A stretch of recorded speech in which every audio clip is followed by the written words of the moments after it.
নমস্কার বন্ধুরা, লিপিকা হোমস্টাইল কুকিংয়ে আপনাদের সবাইকে স্বাগত।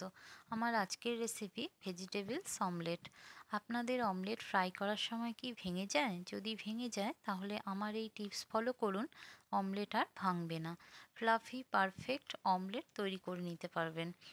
ব্যাচেলার্স আর বিগিনার্সদের জন্য বিশেষ করে এই ভিডিও শেয়ার করলাম, তাহলে স্কিপ না করে দেখতে থাকুন হেলদি ভেজিটেবলস অমলেটের রেসিপি।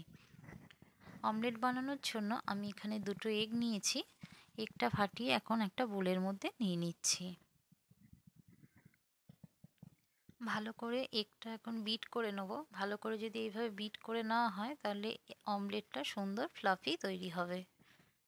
কিছু ভেজিটেবলস নিয়ে নিয়েছি। এখানে আমি একটা গাজর গ্রেট করে নিয়েছি, একটা বড় সাইজের পেঁয়াজ এভাবে স্লাইস করে কেটে নিয়েছি, একটা টমেটো ছোট করে চপ করে নিয়েছি, আর একটা ছোট সাইজের ক্যাপসিকামের অর্ধেক আমি এইভাবে স্লাইস করে কেটে নিয়েছি, আর নিয়েছি দুটো কাঁচা লঙ্কা কুচি।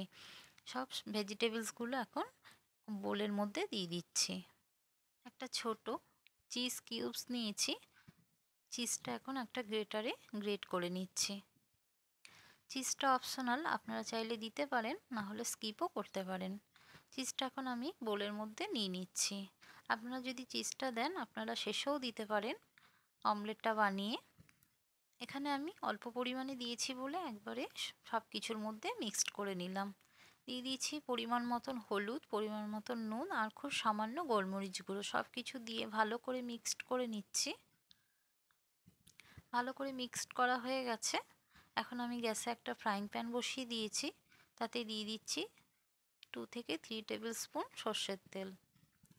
তেলটা ভালো মতন গরম করে নিয়ে এখন এই এগ মিক্সচারটা দিয়ে দিচ্ছি। ভালো করে একটা চামচের সাহায্যে স্প্রেড করে দিচ্ছি। এই সময় গ্যাসের ফ্লেমটা লো টু মিডিয়ামে রেখে 2-3 মিনিট পর আমি ঢাকা দিয়ে উল্টে দেবো। ঢাকা দিয়ে দিয়েছি, 2-3 মিনিট পর আমি এইভাবে উল্টাবো। ওপরে ফ্রাইং প্যানের ওপরে একটা থালা রেখে তার ওপর ফ্রাইং প্যানটা এইভাবে উল্টে ডিমের অমলেটটা নিয়ে নিয়েছি। এখন ডিমের অমলেটটা এইভাবে আবার ফ্রাইং প্যানে দিয়ে দিচ্ছি। এইভাবে যদি ডিমের অমলেটটা উল্টানো হয় তাহলে কিন্তু অমলেট আর ভাঙবে না। আবারও ঢাকা দিয়ে দেবো। ঢাকা দিয়ে আরও 3 মিনিট রেখে দিলেই ডিমের অমলেটটা একদম রেডি হয়ে যাবে। 3 মিনিট পর আবার ঢাকা সরিয়ে নিলাম। দেখুন ওই পিঠটাও সুন্দর লাল হয়ে ভাজা হয়ে গেছে।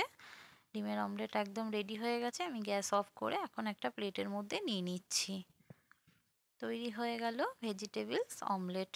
খুবই সিম্পল এবং ইজি।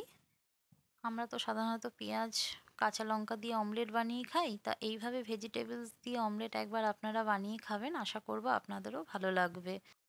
আশা করছি আজকের এই রেসিপি আপনাদের ভালো লাগবে। ভালো লাগলে প্লিজ একটা লাইক করবেন, কমেন্ট করবেন এবং আপনজনদের মধ্যে শেয়ার করবেন, আর আমার চ্যানেলটাকে সাবস্ক্রাইব করে আমার পাশে থাকবেন। আজকের মতো এখানেই শেষ করছি। দেখা হবে নেক্সট ভিডিওতে। আপনারা সকলে ভালো থাকবেন, সুস্থ থাকবেন। ভিডিওটা শেষ পর্যন্ত দেখার জন্য আপনাদেরকে অসংখ্য ধন্যবাদ।